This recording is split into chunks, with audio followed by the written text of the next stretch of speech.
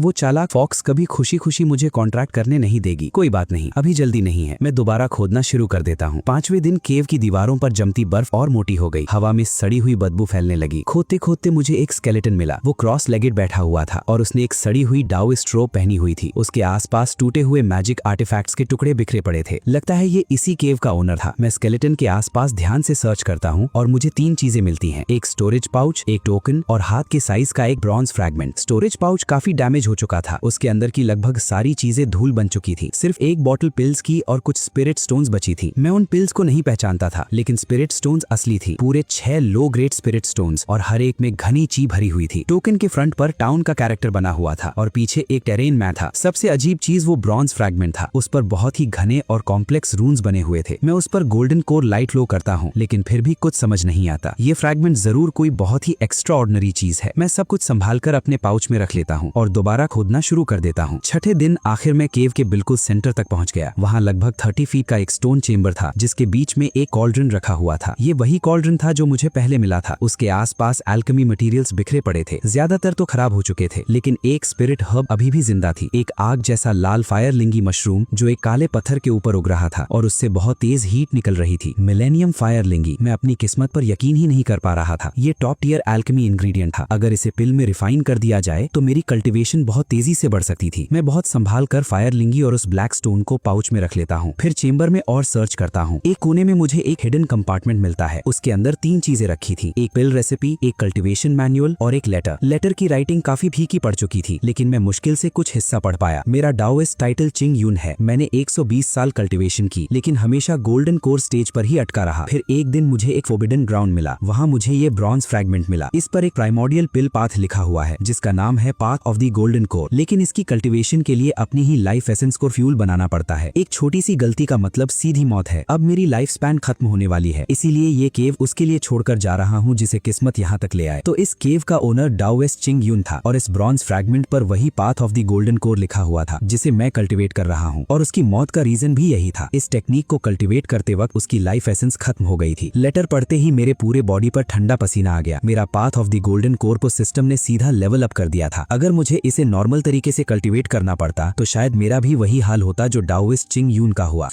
System सच में हद से ज्यादा ओवरपावर्ड है। इतनी डेंजरस टेक्निक भी हो, ये सीधा उसके सारे डेंजर स्किप कर देता है। थोड़ी देर सोचने के बाद मैंने पिल रेसिपी और कल्टीवेशन मैनुअल भी अपने पाउच में रख ली। रेसिपी में एक फाउंडेशन पिल का जिक्र था। ये कल्टीवेटर्स को फाउंडेशन एस्टैब्लिशमेंट स्टेज तक ब्रेक थ्रू करने में हेल्प करती थी। और मैनुअल का नाम था चिंग यून टेक्निक, जो डाओइस्ट चिंग यून की अपनी कल्टीवेशन मेथड थी। इसका ग्रेड बुरा नहीं था, लेकिन path of the golden core के सामने इसका कोई कंपैरिजन नहीं था। मैं चेंबर को एक बार और ध्यान से सर्च करता हूँ। जब पक्का हो गया कि कुछ भी बाकी नहीं बचा, तब मैं केव से बाहर निकल आया। जब तक मैं गांव वापस पहुंचता हूँ तब तक रात हो चुकी थी। जैसे ही मैं कोर्टयार्ड में घुसता हूँ, पड़ोस की खिड़की पर बैठी फॉक्स स्पिरिट नजर आती है। क्या देख रही हो? आज मुझे एक भी स्पिरिट हर्ब नहीं मिली। मैं चिढ़कर बोलता हूँ। उसकी आंखों में हल्की सी शक की झलक आई, लेकिन उसने कुछ नहीं कहा। वो मुड़कर चुपचाप अपने घर के अंदर चली गई। मैं पिल रूम में गया, दरवाजा बंद किया और अपने पाउच से सारी चीजें बाहर निकालकर सामने रख दी। फाउंडेशन पिल रेसिपी, चिंग यून टेक्निक, मिलेनियम फायर लिंगी, 6 स्पिरिट स्टोन्स, एक टोकन, ब्रॉन्ज फ्रैगमेंट और बीस्ट कॉन्ट्रैक्ट टेक्निक वाला जेट स्लिप। इनमें से कोई भी चीज अगर बाहर दिख गई तो कल्टीवेटर्स लालच में पागल हो जाएंगे। और सबसे ज्यादा कीमती थी फाउंडेशन पिल रेसिपी। अगर इसके बारे में किसी को भी पता चल गया तो न जाने कितने कल्टीवेटर्स इसे हासिल करने के लिए लड़ पड़ेंगे। मुझे किसी भी तरह फाउंडेशन पिल ब्रू करनी ही होगी। मेरे पास path of the golden core की स्किल जरूर है, लेकिन मेरी असली कल्टीवेशन अभी भी ची रिफाइनिंग स्टेज में ही अटकी हुई है। अगर मैं फाउंडेशन पिल खाकर फाउंडेशन एस्टैब्लिशमेंट स्टेज में ब्रेक थ्रू कर गया तो फॉक्स स्पिरिट से निपटना बहुत आसान हो जाएगा, लेकिन फाउंडेशन पिल बनाने के लिए बहुत सारे इंग्रेडिएंट्स चाहिए। मेरे पास सिर्फ सबसे इंपॉर्टेंट इंग्रेडिएंट मिलेनियम फायर लिंगी ही था, बाकी सब मुझे धीरे धीरे कलेक्ट करना था। अगले कुछ दिनों तक मैं दिन में पहाड़ों में हर्ब्स कलेक्ट करता रहा और रात में path of the golden core cultivate करता रहा। साथ ही केव में डिगिंग भी चलती रही और एक्सपी भी कलेक्ट होता रहा। आधे महीने बाद आखिर मैंने फाउंडेशन पिल के लिए जरूरी हर इंग्रेडिएंट कलेक्ट कर लिया। नेम, डैंगिन, skills, path of the golden core, great success, beast contract technique, novice, XP 3500। मैंने अपना एक्सपी बीस्ट कॉन्ट्रैक्ट टेक्निक में इन्वेस्ट किया और 2000 एक्सपी खर्च करके उसे नोविस लेवल तक बढ़ा दिया। नोविस लेवल पर मुझे कॉन्ट्रैक्ट का बेसिक प्रिंसिपल समझ आ गया। किसी स्पिरिट बीस्ट को बाइंड करने के लिए 3 कंडीशन जरूरी हैं। पहली, बीस्ट वीक होना चाहिए। दूसरी, उसके बॉडी में जबरदस्ती ब्लड एसेंस डालना होगा। और तीसरी, एक सीक्रेट मेथड से कॉन्ट्रैक्ट एक्टिवेट करना होगा। फॉक्स स्पिरिट पहले ही मेरी गोल्डन लाइट से इंजर्ड थी और उसके बॉडी के अंदर जो अजीब ब्लैक एनर्जी थी, ये वजह से ये बिल्कुल सही मौका था। लेकिन उससे पहले मुझे फाउंडेशन पिल ब्रू करनी थी। उस रात मैंने पिल रूम को पूरी तरह सील कर दिया और एक सिंपल साउंड प्रूफ बैरियर लगा दिया। फिर रिफाइनिंग शुरू की। Path of the golden core के ग्रेट सक्सेस लेवल की वजह से मेरी एल्केमी पहले से कहीं ज्यादा पावरफुल हो चुकी थी। कॉल्ड्रन के नीचे आग जल उठी। मैं एक एक करके इंग्रेडिएंट्स डालता गया। मेरे हाथ इतनी तेजी से हैंड सील्स बना रहे थे कि उनकी परछाइयां बन रही थीं। एक के बाद एक फॉर्मूला फ्लेम्स में समा रहा था। मटेरियल्स पिघल रहे थे, इंप्यूरिटीज निकल रही थी और सब कुछ परफेक्ट तरीके से फ्यूज हो रहा था। पूरी रिफाइनिंग में एक भी गलती नहीं हुई। 3 घंटे बाद कॉल्ड्रन से एक जबरदस्त फ्रेग्रेंस उठने लगी। ये साइन था कि फाउंडेशन पिल लगभग रेडी है। मैंने गहरी सांस ली और फाइनल सीलिंग फॉर्मूला एक्टिवेट किया। बैंग! कॉल्ड्रन का लिड उड़ गया और 3 चमकती हुई गोल्डन पिल्स हवा में उछलकर सीधा मेरे हाथ की जेड वायल में आ गिरी। फाउंडेशन पिल कंप्लीट हो गई। मैं और वेट नहीं कर सका। मैंने तुरंत एक पिल निकाली और निगल ली। जैसे ही वो मेरे पेट में गई, तुरंत घुल गई और एक जबरदस्त पावर मेरे पूरे बॉडी में फैल गई। एनर्जी मेरे हर लिम्ब में दौड़ने लगी। मैंने path of the golden core activate की और उस एनर्जी को अपनी मेरिडियंस में सर्कुलेट करना शुरू किया। 1 साइकिल, 2 साइकिल, 3 साइकिल और जब 49th साइकिल कंप्लीट हुई तब मेरे बॉडी के अंदर से एक गहरी गरज सुनाई दी, जैसे कोई बड़ी बंदिश टूट गई हो। एक जबरदस्त ऑरा मेरे बॉडी से फूट निकली। वो फाउंडेशन एस्टैब्लिशमेंट। मैं आखिर ब्रेक थ्रू कर ही गया। मैं अपने अंदर उमड़ती हुई पावर को महसूस कर रहा था। खुशी में मैं आसमान की तरफ देखकर जोर से गरज उठा, लेकिन उसी पल धड़! पिल रूम का दरवाजा एक जोर की लात से टूटकर खुल गया। रात के बीच में सोने की जगह इतना चिल्लाने की क्या जरूरत है। दरवाजे पर व्हाइट ड्रेस पहनी एक लड़की कमर पर हाथ रखे खड़ी थी। गुस्से से मुझे घूर रही थी। ये फॉक्स स्पिरिट थी। मेरा दिल एक पल के लिए उछल गया, फिर तुरंत मेरे चेहरे पर सुकून भरी मुस्कान आ गई। बिल्कुल परफेक्ट टाइमिंग। मैंने जोर से अपना हाथ जमीन पर मारा और मेरा बॉडी हवा में उछल गया। मेरे आसपास गोल्डन लाइट चमक उठी। तुम श्रापित डेमन, 3 महीने तक मेरी पिल्स चुराती रही और मेरा मजाक उड़ाती रही। आज तुम्हारी मौत का दिन है। फॉक्स स्पिरिट का चेहरा बदल गया।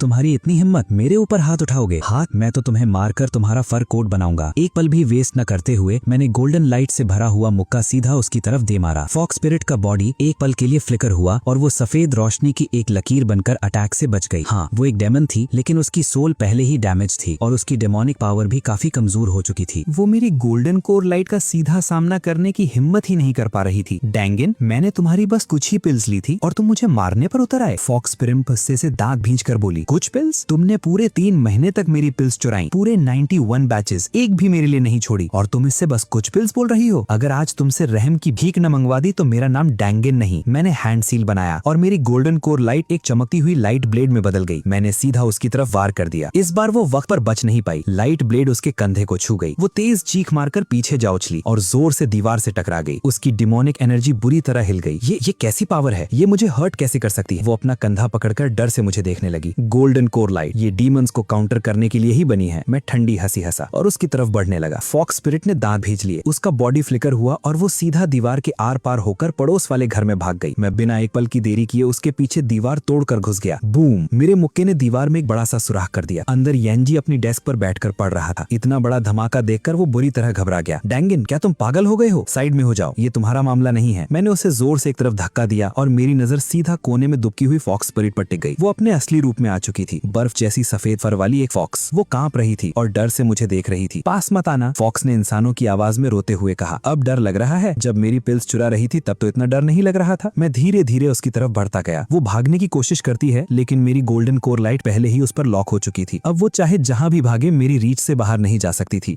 मैंने तुम्हारी पिल्स एक वजह से चुराई थी। मेरे बॉडी के अंदर एक अजीब ब्लैक एनर्जी है। अगर मैं पिल्स की चीज से उसे सप्रेस न करूं तो मैं मर जाऊंगी। उससे मेरा क्या लेना देना? तुम जियो या मरो मुझे कोई फर्क नहीं पड़ता। फॉक्स स्पिरिट गुस्से से कांप उठी, लेकिन अगले ही पल उसकी हिम्मत टूट गई। प्लीज मेरी जान बख्श दो, मैं दोबारा कभी ऐसा नहीं करूंगी, मैं तुम्हें छोड़ दूंगा, लेकिन एक कंडीशन पर, मेरे साथ बीस्ट कॉन्ट्रैक्ट साइन करो, मुझे अपना मास्टर मान लो, फिर मैं तुम्हें जिंदा छोड़ दूंगा। कभी नहीं, मैं हेवनली फॉक्स ब्लड लाइन से हूँ, मैं एक इंसान कल्टीवेटर के सामने कभी नहीं झुकूंगी, ठीक है? फिर मर जाओ। मैंने दोबारा अपना हाथ उठाया और गोल्डन कोर लाइट फिर से एक लाइट ब्लेड में बदल गई। मैं अटैक करने ही वाला था कि वो घबरा कर चिल्लाई, रुको, मैं मान गई। बस अब बात बनी। मैंने लाइट ब्लेड हटा दी और जेड स्लिप उसके सामने कर दिया। अपनी ब्लड एसेंस को मीडियम बनाओ और खुद को मेरे साथ बाइंड कर लो। उसकी आंखों में एक पल के लिए संघर्ष दिखाई दिया, लेकिन आखिरकार उसने अपनी जीभ काट ली और एक बूंद खून जेड स्लिप पर गिरा दी। मैंने भी अपनी उंगली काटकर एक बूंद खून उस पर गिरा दिया। जेड स्लिप चमक उठी, एक मिस्टीरियस रून उसमें से निकला और सीधा मेरे और उसके माथे में समा गया। अगले ही पल मुझे अपने दिमाग में एक नया कनेक्शन महसूस हुआ। बीस्ट कॉन्ट्रैक्ट कंप्लीट हो चुका था। अब उसकी जिंदगी और मौत दोनों मेरे कंट्रोल में थी। मास्टर, फॉक्स स्पिरिट ने शर्म और बेइज्जती से सर झुका लिया। तुम्हारा नाम क्या है? सॉफ्टी। सॉफ्टी? मैं उसे देखकर मुस्कुराया। अच्छा नाम है। आज से तुम मेरे लिए पिल्स ब्रू करोगी, हर्ब्स कलेक्ट करोगी और सारे एरेंड्स भी तुम ही करोगी। और रही फ्रीडम की बात, पहले मेरी चुराई हुई 91 बैचेस की पिल्स का हिसाब चुका दो, फिर बात करेंगे। 91 बैचेस? तुम मुझे मारना चाहते हो क्या? इतना ज्यादा? ठीक है, फिर 182 बैचेस कर देते हैं। नहीं नहीं, 91 ही ठीक है। पूरा सीन देखते हुए यांजी का चेहरा पहले सफेद हुआ, फिर गुस्से से लाल हो गया। डैंगन, तुमने मेरी फॉक्स को कॉन्ट्रैक्ट कर लिया? वो गुस्से से कांपते हुए मेरी तरफ उंगली दिखाने लगा। तुम्हारी फॉक्स? तुमने उसे खरीदा था, ठीक है, लेकिन क्या तुम्हें पता था कि उसने 91 बैचेस पिल्स चुराई हैं? जब वो तुम्हारी थी तो उसका कर्ज भी तो तुम्हें ही चुकाना चाहिए ना। यांजी एकदम चुप हो गया। उसका चेहरा शर्म और गुस्से से लाल हो गया, लेकिन उसके पास बोलने के लिए एक भी लफ्ज नहीं बचा। अगर कर्ज नहीं चुका सकते तो चुप ही रहो। मैंने सॉफ्टी को गर्दन के पिछले हिस्से से पकड़ा और उसे उठाकर अपने घर की तरफ चल दिया। आज से ये मेरी फॉक्स है। तुम? यांजी गुस्से से कांप रहा था, लेकिन दीवार में बने बड़े सुराख और मेरे बॉडी से निकलती फाउंडेशन एस्टेब्लिशमेंट की ऑरा देखकर उसकी हिम्मत नहीं हुई कि एक और लफ्ज बोले। मैं अपनी पिल रूम में वापस आया और सॉफ्टी को सीधा जमीन पर रख दिया। अब मुझे बताओ, तुम्हारे अंदर की वो ब्लैक एनर्जी आखिर है क्या? मैं पूछता हूँ। सॉफ्टी धीरे से बोलती है, मैं असल में माउंट चिंगवान की एक हेवनली फॉक्स हूँ। मैंने 300 साल तक कल्टीवेशन की थी और बस डीमन कोर बनने से एक कदम दूर थी। आधे साल पहले मैं एक बड़े टूब में फॉर्चून ढूंढने गई थी। वहीं उस अजीब ब्लैक एनर्जी ने मेरी बॉडी में घुसकर मेरी पावर को धीरे धीरे खाना शुरू कर दिया। मैं मुश्किल से अपनी जान बचाकर वापस आई, लेकिन मेरे डीमन कोर पहले ही डैमेज हो चुका था। मेरी पावर सीधा सबसे नीचे गिर गई। बाद में हंटर ओल्ड जैंग ने मुझे पकड़ लिया और यांजी ने मुझे खरीद लिया। मेरे पास तुम्हारी पिल्स चुराने के अलावा कोई ऑप्शन नहीं था। उन्हीं की चीज से मैं अपने अंदर की ब्लैक एनर्जी को सप्रेस कर रही थी। मैं सीधा पूछता हूँ, वो टूम कहाँ है? माउंट चिंगवान के अंदर गहराई में। मास्टर, आप ऐसा तो नहीं सोच रहे? बिल्कुल वही सोच रहा हूँ। मैं उस टूम में जाऊंगा जहाँ इतनी अजीब एनर्जी पैदा होती है। वहाँ बहुत सारा एक्सपी भी जरूर होगा। और वैसे भी अब तुम मेरी कॉन्ट्रैक्टेड बीस्ट हो, तुम्हारे अंदर की ब्लैक एनर्जी का सोल्यूशन ढूंढना भी मेरी रिस्पॉन्सिबिलिटी है। ये सुनकर सॉफ्टी एक पल के लिए चुप हो गई, जैसे मेरी बात ने उसे सच में सरप्राइज कर दिया हो। मास्टर, बस अब और बातें नहीं, मुझे वहाँ ले चलो। अगले कुछ दिनों तक मैं अपनी फाउंडेशन एस्टेब्लिशमेंट कल्टीवेशन को स्टेबल करता रहा और साथ ही टूम एक्सप्लोर करने की तैयारी भी। मैं ओल्ड जैंग की फोर्ज पर गया और उससे एक नया सेट बनवाने को बोला। Steel grappling claw, retractable probing rod, self defence के लिए एक शॉर्ट ब्लेड और हल्का लेकिन मजबूत लेदर आर्मर। मेरा ऑर्डर देखते देखते ओल्ड जैंग और भी ज्यादा कंफ्यूज होता गया। डैंगन, तुम कहीं किसी टूम को लूटने तो नहीं जा रहे? मैं बिना झिझक मुस्कुराया। क्या बात कर रहे हैं ओल्ड जैंग, मैं तो बस पहाड़ों में रेयर हर्ब्स ढूंढने जा रहा हूँ। ओल्ड जैंग ने और कुछ नहीं पूछा, बस इतना बोला, संभल कर रहना। 3 दिन बाद सारी तैयारी कंप्लीट हो गई। मैं सॉफ्टी को लेकर माउंट चिंगवान की गहराई में निकल पड़ा। कॉन्ट्रैक्ट एक्सेप्ट करने के बाद भी सॉफ्टी पूरे रास्ते शिकायत करती रही। मास्टर, क्या आप सच में उस टूम में जाना चाहते हैं? वहाँ बहुत डेंजर है। मैं पिछली बार मुश्किल से जिंदा बाहर निकली थी। नो रिस्क नो रिवॉर्ड, और अगर तुमने और शिकायत की तो तुम्हारे उधार में 10 बैचेस और ऐड कर दूंगा। ये सुनते ही सॉफ्टी तुरंत चुप हो गई। लगभग पूरे दिन चलने के बाद हम एक छिपी हुई वैली में पहुंच गए। वैली घनी झाड़ियों से ढकी हुई थी। बाहर से देखने पर कुछ भी अनयूजुअल नहीं लग रहा था। तभी सॉफ्टी रुक गई। उस बड़े पत्थर के पीछे टूम का एंट्रेंस है। मैं आगे बढ़ा और सच में उस बड़े बोल्डर के पीछे बेलों के नीचे एक छोटा सा एंट्रेंस छुपा हुआ था। वो इतना छोटा था कि एक वक्त में मुश्किल से एक इंसान अंदर जा सकता था। अंदर पूरा अंधेरा था, इतना गहरा अंधेरा कि अपना हाथ तक नहीं दिखाई दे रहा था। अंदर से एक ठंडी और दबाव वाली हवा बाहर आ रही थी। मेरी रीढ़ की हड्डी तक ठंडी हो गई। मैंने गोल्डन कोर लाइट एक्टिवेट की और उसकी रोशनी से रास्ता रोशन कर दिया। चलो, मैं सबसे पहले अंदर घुसा और सॉफ्टी मेरे बिल्कुल पीछे आ गई। अंदर एक पतला सा टनल था। उसकी दीवारों पर अजीब रून्स बने हुए थे। मैंने उन्हें गोल्डन कोर लाइट से एग्जामिन किया। उनमें हल्की सी स्पिरिचुअल पावर बची हुई थी। लग रहा था ये किसी फॉर्मेशन का हिस्सा है। ये टूम कोई नॉर्मल जगह नहीं है। लगभग आधे घंटे चलने के बाद टनल अचानक खुल गया। हम एक बड़े बरियल चेंबर में पहुंच गए। ये गोल शेप का था और लगभग 100 फीट चौड़ा। बिल्कुल बीच में एक बहुत बड़ा स्टोन कॉफिन रखा था। कॉफिन पर भी वही रून्स बने हुए थे जो टनल में थे। दोनों एक ही सोर्स के लग रहे थे। चेंबर के किनारों पर अनेक स्केलेटन बिखरे पड़े थे, कुछ इंसानों के, कुछ बीस्ट के। थे। इतनी ज्यादा हड्डियां थी कि आसानी से 100 से भी ज्यादा स्केलेटन होंगे। मास्टर, पिछली बार मुझे इसी जगह उस ब्लैक एनर्जी ने अटैक किया था। मैं ध्यान से स्टोन कॉफिन की तरफ देखता हूँ और सच में उसके अंदर से हल्की हल्की ब्लैक एनर्जी बाहर निकल रही थी। वो हवा में इकट्ठा होकर अजीब से ब्लैक शैडोज बना रही थी। ये शैडोज असल में वेंजफुल स्पिरिट्स थे। मैं उन्हें ऑब्जर्व ही कर रहा था कि मेरे सामने सिस्टम इंटरफेस खुल गया। Massive XP detected. कलेक्ट। मेरा दिल एक्साइटमेंट से जोर से धड़क उठा। इस चेंबर का हर एक शैडो एक चलती फिरती एक्सपी बंडल था। कलेक्ट। जैसे ही मैंने कमांड दी, मेरा एक्सपी पागलों की तरह बढ़ने लगा। सिर्फ एक पल में 5000 क्रॉस कर गया। Level up. मैंने बिना एक सेकंड वेस्ट किए path of the golden core को ग्रेट सक्सेस से सीधा परफेक्शन तक पुश कर दिया। Skill path of the golden core perfection. XP 6800। Alchemy की इनसाइट्स का एक बेपनाह समंदर मेरे दिमाग में फूट पड़ा। ऐसा लगा जैसे मेरे अंदर कुछ टूटकर पूरी तरह से खुल गया हो। इसी पल मुझे पहली बार path of the golden core का असली एसेंस समझ में आ गया। मैं सिर आसमान की तरफ उठाकर जोर से हंसने लगा। मेरे बॉडी के आसपास से गोल्डन लाइट फूट निकली और पूरा चेंबर दिन की तरह रोशन हो गया। हवा में तैरते हुए ब्लैक शैडोज जैसे ही उस गोल्डन लाइट से टकराए वो बर्फ की तरह पिघलने लगे। एक के बाद एक सब गायब होते चले गए। XP +100, XP +200, XP +500, XP +500। Master, आप ब्रेक थ्रू कर गए। सॉफ्टी की आंखें शॉक से फैल गईं। सिर्फ ब्रेक थ्रू ही नहीं, मैं अपने अंदर उमड़ती हुई पावर को महसूस कर रहा था। अभी इसी वक्त मैं अपने पुराने वाले खुद के 10 वर्जन्स को सिर्फ एक थप्पड़ में खत्म कर सकता था। तभी चेंबर के बीच में रखा स्टोन कॉफिन अचानक जोर जोर से कांपने लगा। उसके अंदर से एक बहुत ही टेरिफाइंग प्रेजेंस फूट निकली जो पहले से 10 गुना ज्यादा पावरफुल थी। मेरी नींद तोड़ने की हिम्मत किसने की? बूम! कॉफिन का लिड जोर से उड़ गया। एक ब्लैक शैडो उसके अंदर से निकलकर जमीन पर उतरी और धीरे धीरे एक ब्लैक रो पहने मिडिल एज्ड आदमी का रूप ले लिया। एक छोटा सा फाउंडेशन एस्टेब्लिशमेंट ब्रैट मेरी टूम में घुसने की हिम्मत करता है तो तुम ही इस टूम के ऑनर हो। मैं चिंग योन सेक्ट का 7वां सेक्ट लीडर हूँ। मेरा डाओइस्ट टाइटल है स्वांग मिंग। तुम मेरी टूम में घुसे हो। क्या तुम्हें पता है इसका अंजाम क्या होगा? अंजाम? कैसा अंजाम? मास्टर, संभल के! सॉफ्टी चिल्लाई। लेकिन मैं अपनी जगह से हिला भी नहीं। जैसे ही उस ब्लैक एनर्जी की टेंड्रिल्स मेरी तरफ बढ़ी, मेरे अंदर की गोल्डन कोर लाइट खुद ही फूट निकली। परफेक्शन लेवल पर उसकी पावर ग्रेट सक्सेस से 10 गुना ज्यादा थी। गोल्डन लाइट एक जलते हुए सूरज की तरह चमक उठी और ब्लैक एनर्जी सूखी बर्फ की तरह बिखरने लगी। जैसे ही वो टेंड्रिल्स गोल्डन लाइट को छूकर गुजरी, वो तुरंत टूटकर गायब हो गई। XP +500, XP +500, XP +500। ये कैसी पावर है? गोल्डन कोर लाइट ये डीमंस को काउंटर करने के लिए ही बनी है। तुम अब जिंदा भी नहीं हो, बस एक वेंजफुल स्पिरिट हो जो एक लाश से चिपकी हुई है। और तुम्हारी बदकिस्मती है कि तुम्हारी मुलाकात मुझसे हो गई है। बदतमीज! मैंने अपना हाथ उठाया और सीधा मुक्का मारा। मेरी गोल्डन कोर लाइट मेरे फिस्ट के आसपास जमा होकर एक गोल्डन स्फीयर बन गई। वो उसके ब्लैक स्फीयर से टकराई। बूम! एक जबरदस्त धमाका हुआ। ब्लैक स्फीयर एक पल में टूट गया, जबकि गोल्डन स्फीयर बिना रुके सीधा डाओइस्ट स्वांग मिंग के सीने से टकरा गया। इम्पॉसिबल! इम्पॉसिबल! मैंने 300 साल कल्टीवेशन की। मैं तुम जैसे फाउंडेशन एस्टेब्लिशमेंट ब्रैट से कैसे हार सकता हूँ? 300 साल कल्टीवेशन करके भी सिर्फ एक वेंजफुल स्पिरिट ही बने हो। इतना भी इंप्रेसिव नहीं है। मैं ठंडी आवाज में बोला, अपने पास जितने ट्रेजर्स और टेक्निक्स हैं सब मुझे दे दो। मैं तुम्हें जल्दी मौत दूंगा। कभी नहीं तो फिर मर जाओ। रुको रुको, मैं दे देता हूँ, सब दे देता हूँ। उसने अपनी रोब के अंदर से एक स्टोरेज पाउच निकाला और मेरी तरफ फेंका। मैंने उसे उठाया और खोला। अंदर 3 चीजें थी, एक कल्टीवेशन मैनुअल, एक टोकन और एक ब्रॉन्ज फ्रैगमेंट। मेरा दिल जोर से धड़का। मैंने ब्रॉन्ज फ्रैगमेंट बाहर निकाला और तुरंत समझ गया कि ये वही फ्रैगमेंट है जो मेरे पास पहले से था। दोनों को जोड़ते ही रून्स और कंप्लीट हो गए और उनके बीच में एक धुंधला सा मैप नजर आने लगा। ये ब्रॉन्ज फ्रैगमेंट आखिर है क्या? मुझे भी नहीं पता। मुझे ये एक फॉरबिडन ग्राउंड में मिला था। मैंने इस पर 1000 साल रिसर्च की, लेकिन इसका राज कभी नहीं समझ पाया। बस इतना पता है कि इसमें एक प्राइमोर्डियल पिल पाथ लिखा हुआ है जिसका नाम है the path of the golden core. मैंने इसे कल्टीवेट किया लेकिन कुछ गलत हो गया। मैं कल्टीवेशन डिविएशन का शिकार हो गया। ना पूरा इंसान रहा, ना पूरा भूत। तो ये बात है, डाओइस्ट स्वांग मिंग भी the path of the golden core का कल्टीवेटर था, बस उसके पास सिस्टम नहीं था, इसलिए कल्टीवेशन गलत हो गई और वो खुद एक वेंजफुल स्पिरिट बन गया। ठीक है, अब तुम मर सकते हो। तुमने मुझे क्विक डेथ देने का वादा किया था और मैं अभी वही दे रहा हूँ। मैंने सीधा मुक्का मारा। मेरी गोल्डन कोर लाइट ने डाओइस्ट स्वांग मिंग को एक ही पल में धूल बना दिया। एक्सपी 2000। उसके मरते ही मुझे पूरे 2000 एक्सपी मिले। मेरा दिल खुशी से भर गया। मैंने तुरंत सिस्टम इंटरफेस खोला। नेम डंगेन, skills path of the golden core perfection, beast contract technique novice, XP 10,300। 10,000 XP का नंबर क्रॉस हो चुका था। मैंने गहरी सांस ली और मुश्किल से अपनी एक्साइटमेंट को कंट्रोल किया। हम दोनों टूम से बाहर आ गए। बाहर तब तक गहरी रात हो चुकी थी। मैं और सॉफ्टी पूरी रात सफर करते रहे और अगली सुबह जाकर गांव वापस पहुंचे। जैसे ही मैं गांव के एंट्रेंस पर पहुंचा, मैंने देखा मेरे घर के बाहर लोगों की भीड़ लगी हुई है। मैं तुरंत तेज कदम से उधर बढ़ा। भीड़ के बीच से ओल्ड जैंग ने सबसे पहले मुझे देख लिया। ओल्ड जैंग का चेहरा एकदम बदल गया। डैंगेन, तुम आखिर वापस आ गए। बहुत बड़ी मुसीबत हो गई है। क्या हुआ? कल रात लैंडलॉर्ड ली अपने आदमियों के साथ रेंट लेने आया था। बोला कि अगर रेंट नहीं दिया तो तुम्हारा पिल रूम वापस ले लेगा। तुम घर पर नहीं थे, इसलिए वो लोग जबरदस्ती अंदर घुस गए। और क्या मिला उन्हें मेरे पिल रूम में? एक ढेर सारी स्वॉर्ड्स और वेपन्स। वो कह रहे हैं कि तुम बैंड वेपन्स छुपा रहे हो और अथॉरिटीज को रिपोर्ट करेंगे। मैं एक पल के लिए हैरान रह गया। मैंने मैंने कब वेपन्स छुपाए? 1 मिनट, क्या ये वही वेपन्स हैं जो ओल्ड जैंग ने फोर्ज किए थे? लेकिन उन ब्लेड्स को तो ओल्ड जैंग पहले ही पिघलाकर आयरन पैलेट्स बना चुका था। फिर ये सब वहाँ आया कैसे? ये साफ सेटअप है। तभी भीड़ एक तरफ हटी और सिल्क रोप पहने मोटा सा मिडिल एज्ड आदमी आगे बढ़ा। ये लैंडलॉर्ड ली था। डैंगेन, तुम वेपन्स छुपाकर रिबेलियन की प्लानिंग कर रहे हो। बताओ इस जुर्म की क्या सजा होनी चाहिए? लैंडलॉर्ड ली, तुम कह रहे हो मैंने वेपन्स छुपाए हैं, क्या तुम्हारे पास कोई प्रूफ है? प्रूफ? तुम्हारे पिल रूम से मिले वेपन्स ही प्रूफ है। पकड़ो इस गद्दार को। सॉफ्टी, जी मास्टर, इन सबको गिरा दो, बस किसी को मारना मत। वैसे भी सॉफ्टी पहले से गुस्से में थी। वो एक सफेद रोशनी की लकीर बनकर भीड़ में घुस गई। अगले ही पल हर तरफ चीखें गूंजने लगी। कुछ ही सेकंड्स में 1 दर्जन से ज्यादा गुंडे जमीन पर पड़े कराह रहे थे। Demon, demon. चुप, मैं ठंडी आवाज में बोला। मेरे पिल रूम में वेपन्स किसने रखे? मुझे नहीं पता, मुझे कुछ नहीं पता। मैं हल्की सी हंसी हंसा और गोल्डन कोर लाइट एक्टिवेट कर दी। एक इनविजिबल प्रेशर सीधा लैंडलॉर्ड ली पर उतर आया। वो डर के मारे कांपने लगा। बोलता हूँ, सब बोलता हूँ, ये सब यांजी का आइडिया था। उसी ने मुझे ये सब करने को कहा था। मेरी भौहें सिकुड़ गईं। मैं भीड़ पर नजर दौड़ाता हूँ। एक कोने में कोर्स क्लॉथ पहने यांजी चुपचाप निकलने की कोशिश कर रहा था। यांजी, कहाँ भाग रहे हो? मेरा बॉडी एक पल में फ्लिकर हुआ और मैं उसके सामने पहुंचकर उसका कॉलर पकड़ लेता हूँ। डैंगेन, मेरी बात सुनो, मैं समझा सकता हूँ। समझाओगे? क्या समझाओगे? ये कि तुमने लैंडलॉर्ड ली के साथ मिलकर मुझे फंसाने की साजिश की।